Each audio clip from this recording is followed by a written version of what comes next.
আসসালামু আলাইকুম রহমতুল্লাহি ওয়া বারাকাতুহু। গাড়ি চোর ধরার উপায়। অনেকেই আছে গাড়ি বাসা থেকে, রাস্তা থেকে, দোকান থেকে আপনার গাড়িটা নিয়ে গেছে। তখন কি আমল করার মাধ্যমে আপনার গাড়িকে আপনি ফিরে পাবেন, আসুন আমরা সে ব্যাপারে কিছু কথা বলি। তো প্রথম কথা হচ্ছে, আল্লাহ পাক রব্বুল আলামিন আমাদেরকে যে ইজ্জত দিয়েছেন, সম্মান দিয়েছেন, সেই সম্মানার্থে আমরা অনেকের যদিও টার্গেট হয় যে ওর মাধ্যমে এটা হয়েছে, আমরা এটা করতে পারি না, কারণ প্রমাণ ছাড়া কোনো কিছু করা যায় না। অথবা যে কোনো অপরিচিত চোর আপনার জিনিসটা, গাড়িটা ছুঁড়ে নিয়ে গেল, তাহলে আপনি এটা কীভাবে পাবেন?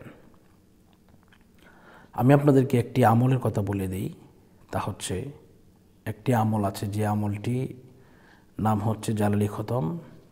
আবার অনেকেই এটাকে খতমে উনুস বলে থাকে। তো এই খতমে উনুসটা আপনার ফ্যামিলির লোকদেরকে দিয়ে পড়বেন, যদি লোক বেশি থাকে, নামাজি লোক থাকে।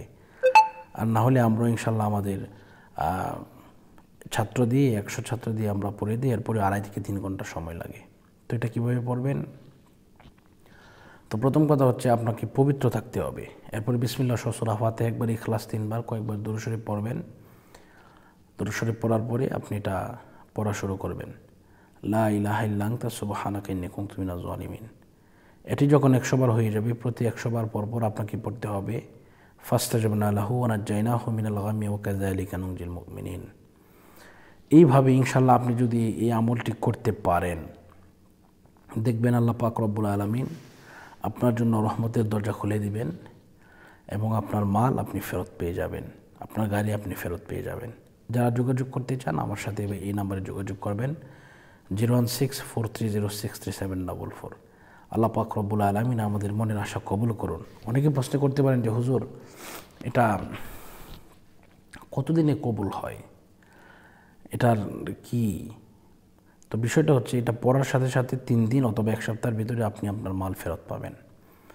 এটা এমন একটি বিষয়, অনেকেই কবিরাজের কাছে যায়, অমুক ভাইয়ের কাছে যায়, তমুক ভাইয়ের কাছে যায়, গিয়ে আপনার নাম ভাষায় আয়না পরীক্ষা দেয়, চাল পরীক্ষা দেয়। এগুলো আসলে তেমন একটা কার্যকরী নয়।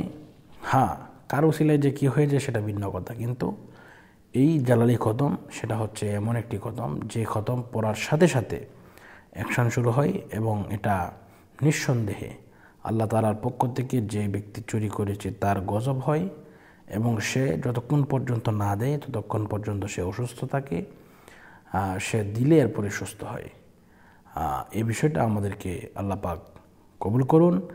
যারা অবশ্যই এটা পড়াতে চান, ইনশাল্লাহ যোগাযোগ করবেন। ইনশাল্লাহ আল্লাহ পাক আপনাদের মনের আশা কবুল করবেন। তো আজকের মতো এই পর্যন্তই। সকলের সুস্বাস্থ্য এবং দীর্ঘায়ু কামনা করছি। মুহূর্তে বিদায় নিচ্ছি।